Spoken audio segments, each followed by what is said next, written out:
नमस्कार मंडळी, वारेकर किचनमध्ये आपलं खूप खूप स्वागत आहे। आपल्याला बनवायचे मेंदू वडे। हे मेंदू वडे बनवण्यासाठी काय काय साहित्य लागते ते तुम्हाला मी सांगते, त्यासाठी व्हिडिओ शेवटपर्यंत नक्की बघा। सर्वात आपण ही उडीद डाळ घेतली आहे, तर ही उडीद डाळ आपल्याला 2 ते 3 वेळा स्वच्छ धुवून घ्यायची आणि प्रत्येक वेळेला पाणी बदलून घेऊन आपल्याला ती स्वच्छ धुवून घ्यायची। ते स्वच्छ धुवून होईपर्यंत तुम्ही जर चॅनल नवीन असाल तर नक्की सबस्क्राइब करा। ते आपले स्वच्छ धुवून झाले असं व्यवस्थित आपल्याला पाणी काढून त्याचे दुसरे पाणी ओतून ती आपल्याला बदलायची। आता ही आपली धुवून झाली। आता ह्याच्यामध्ये आपलं पाणी ओतून रात्रभर भिजत ठेवायची। सकाळी उठल्यानंतर आपल्याला ती मिक्सरला लावायची। तर मिक्सरला लावताना एक गोष्ट महत्त्वाची म्हणजे ती त्यामध्ये पाण्याचा वापर करायचा नाही। आपल्याला ही थोडीशी दाटसरच अशी मिक्सरला वाटून घ्यायची। पाण्याचा वापर केल्यानंतर आपल्याला वडे व्यवस्थित करता येणार नाही। तर बारीक पहिली वाटून घेऊया आपण। त्यासाठी मिक्सरचं भांडं घेतलं आणि त्याच्यामध्ये ही डाळ काढून घ्यायची। ही आपल्याला थोडी थोडी करून डाळ वाटायची, एकदम ही वाटू शकत नाही आपण।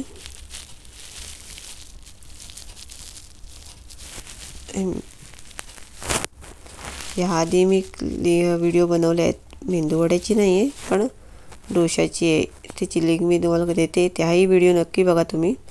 ही आपली बारीक वाटून घेतली, तर ही टोपामध्ये आपण काढून घेऊया हे पीठ। तर हे पीठ काढल्यानंतर आपण त्याच्यामध्ये चवीनुसार मीठ आणि तेल 1 चमचा मोठा एवढं आपलं पहिलं ओतून घ्यायचं, कारण आपल्याला परत दुसरी डाळ मिक्सरला बारीक वाटून घ्यायची। तर ही दुसरी वाटून झाल्यानंतर त्याच्यामध्ये मी मिरची बारीक चिरली, 1 कांदा, आलं थोडा छोटासा तुकडा आहे आणि तेही आपलं मिश्रण बारीक वाटून घेऊन मी तेही टोपामध्ये मिक्स केलं आहे आणि त्याच्यामध्ये मी बारीक चिरलेली कोथिंबीर टाकली। तर ह्यामध्ये आपल्याला थोडंसं बेसन टाकायचं आहे। मी जास्त बेसनचा वापर केला नाही आहे, मी 1 ते 2 चमचे बेसन घेतलं आहे। तर हे बेसन टाकल्यानंतर व्यवस्थित सगळं मिश्रण आपल्याला आता बारीक करून घ्यायचं। हे मी चाळणीच्या साहाय्याने वडे तयार केले आहेत। आता सर्वप्रथम पहिले एका साईडने भाजायचे आणि नंतर दुसऱ्या साईडने।